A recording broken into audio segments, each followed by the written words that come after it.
Pastor Phil Calloway was driving with his 5-year-old son, and they were going past the local cemetery. And you know, 5-year-olds sometimes have a unique way of seeing the world. And noticing a large pile of dirt where a new grave was being excavated, the boy pointed and said, "Look, Dad, one got out." You know, Calloway laughed at the time, right? But he writes, "Every time I pass a graveyard, I'm reminded of the one who got out." You know, we don't usually hear of that kind of Easter surprise going on in our world today. But we do find a lot of surprising announcements dealing with life and death, just in other ways. For throughout history, erroneous reports of people's deaths have popped up with exasperating regularity. Such luminaries, ancient and recent, have included, and this is just a short part of the list, Pope John Paul II, P.T. Barnum, Mark Twain, Scott Baio, Barbara Bush, George H.W. Bush, Fidel Castro, Jackie Chan, Chevy Chase, Hillary Clinton, Sean Connery, Celine Dion, Kirk Douglas, Prince Philip, Queen Elizabeth II, Nora Ephron, Gerald Ford, Zsa Zsa Gabor, Roger Goodall, Hugh Hefner, Christopher Hitchens, Bob Hope, Michael Jordan, Jerry Lee Lewis, Nelson Mandela, Joe Montana, Al Pacino, Britney Spears, Sylvester Stallone, Abe Vigoda, Betty White, and you know, the list just goes on and on and on. For me, my story is about Frank. I remember going to visit Frank because he was in really critical condition in the hospital. He wasn't responding at all to treatment. And I went thinking, well, this would be the last time to visit and pray with Frank. But you know, the night before, his doctors had figured out a new course of treatment. And they found the right one, and he began to respond. And by that afternoon, he was stable and improving and doing well, and I was feeling pretty good. Well, I drove home, and I stopped at the post office, and folks there said, "Hey, when's Frank's funeral?" And I said, "Well, he's doing great, he's alive." And I went to the grocery store, and people were asking me, "Hey, when's Frank's funeral gonna be?" And I went to the bank, and they wanted to know when Frank's funeral was coming up. And it was over a week. Everybody was asking, well, when's Frank's funeral gonna be? Because the word had gone out that he was in critical condition and he died. You know, he recovered, he went home, and the historical commission gave a report at the board of supervisors, and Frank was there with his walker, and it was in the newspaper, and finally people stopped asking about Frank. But let's consider another false news as our primary example. It's exactly 50 years ago that a rumor began to fly around the world. Paul is dead. The year was 1969, and many people were convinced that rock star Paul McCartney of the Beatles had died in 1966 and had been replaced by a look-alike. Music fans were taking their white albums and playing it backwards, and they could hear the words, "Turn me on, dead man." They listened to the song Strawberry Fields Forever, and they thought they could hear John Lennon say, I buried Paul. And on the cover, that famous cover on the Abbey Road album, the four Beatles are walking across the street in what looks like a funeral procession. John Lennon dressed in white like a heavenly figure. Ringo Starr in black, supposed to be the Undertaker. George Harrison in denim, and he's the gravedigger. And there's Paul McCartney barefoot and out of step with the others is a corpse. And to top it off, there's a Volkswagen in the background, and you can see the license plate, and it says 28IF. 28 is the age that Paul McCartney would have been if he had survived. 28F. Well, the Beatles press office quickly issued a statement denying the rumors, saying, well, that's just a load of rubbish. Paul is very much alive. He was not killed in a car accident after a fight with his bandmates in 1966.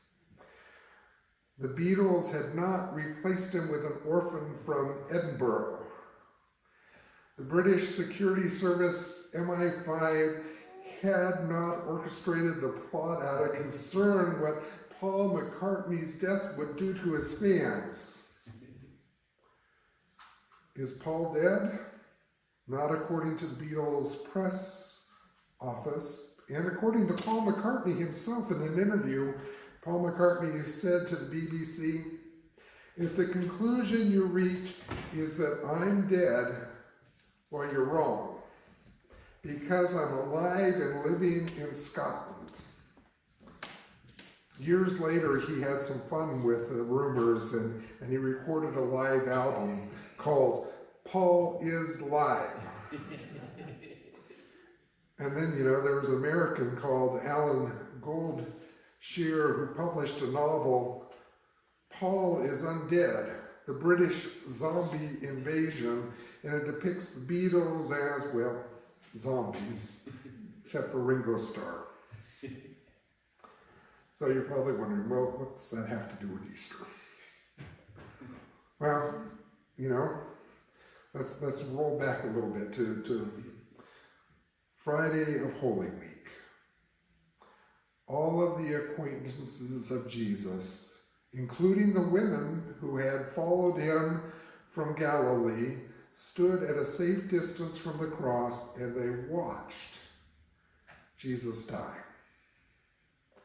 A righteous man named Joseph of Arimathea had taken the body of Jesus and wrapped it in linen and laid it in a rock-hewn tomb.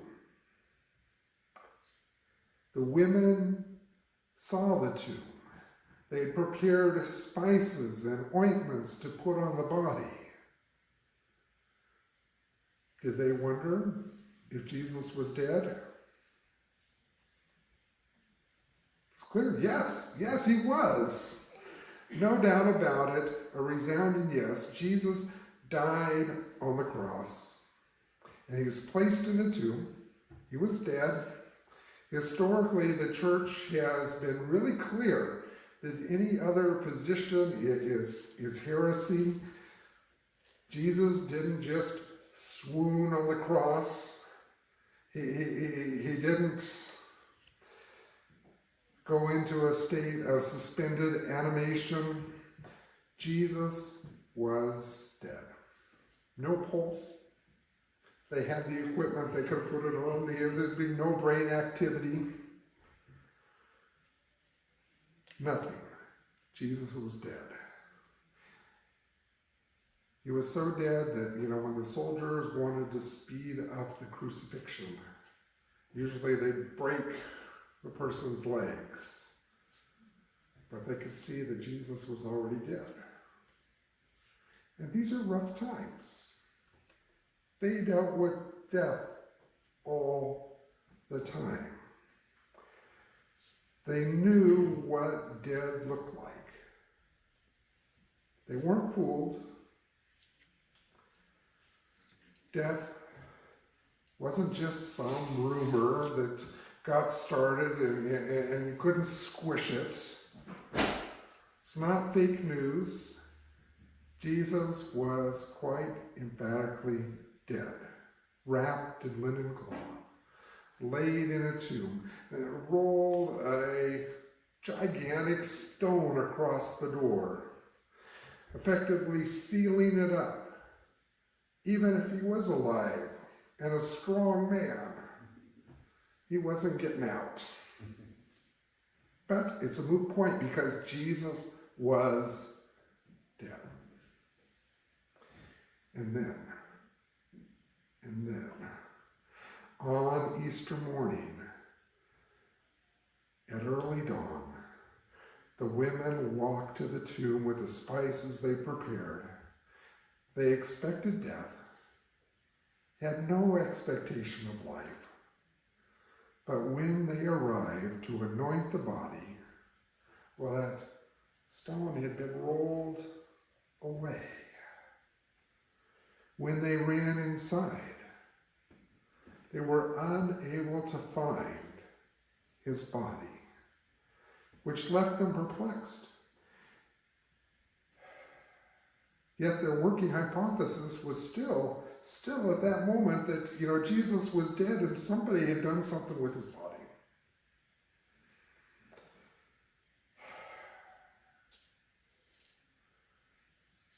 The women, like all the world, all people all around the world who assumed that Paul was dead when he appeared on the Sgt. Pepper's Lonely Heart Club Band album. All the rest of the Beatles are facing forward and Paul's turned backwards. On his shoulder, he had, on a patch that said OPD, which means officially pronounced dead. So the question for Easter is, was Jesus OPD? Well, everyone then assumed that he was dead, because when you're dead, you stay dead. It seemed like a logical assumption. But at the empty tomb, two men in dazzling clothes suddenly appeared. The women were terrified and bowed their heads while the men said, "Why are you looking for the living among the dead? He's not here. He has risen." So was Jesus dead now? No. He was not. According to these men, he's not here. He is risen.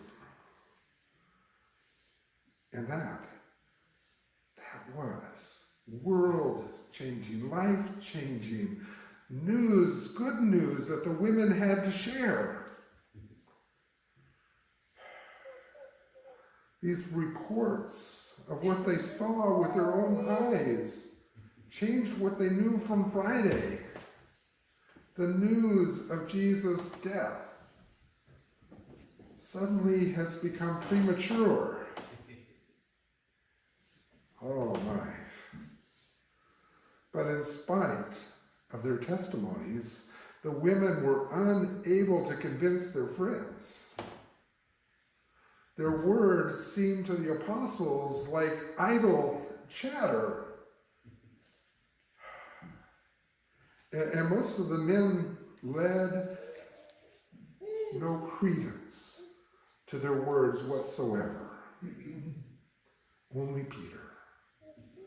Peter ran to the tomb to see the evidence for himself, and when he went home, he was amazed at what happened. That's it. The body is no longer in the tomb. the end of Easter morning. We know the story goes on, but at the end of Easter morning, at least according to the synoptic Gospels, the Gospel of John will tell us a little bit more of the story, but that's how it ends.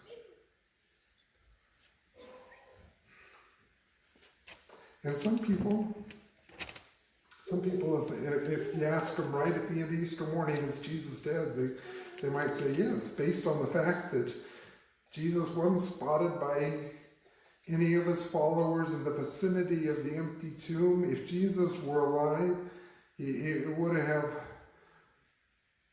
been spotted by someone, somewhere, somehow, but he wasn't. Why? Well, people would say, well, because he was dead. That's why. But we cannot ignore the testimony of the women and the two men at the empty tomb. These eyewitnesses make a compelling case for the resurrection of Jesus. Their words and actions teach us that new life is not limited to Easter morning. Not Easter morning on the calendar, not just the first Easter morning, no. Instead, it continues in our words and our actions today. The resurrection marks, what a mark, what a change in history and the way that we view everything. It marks when life overcomes death. The resurrection also marks the moment when hope overcomes grief. The power of death and loss and grief, they can weigh so heavy on us. They can destroy a person, and it makes us lose some of our hope. And for some people, they lose all their hope. But with the news of Easter, that all changes. We have hope, and we can live differently, trusting death does not have the final word. And there is new life for us as well. It's as simple as that. That's the story of Easter. You ready to sing? Oh, let's just sing, "Up from the grave he arose."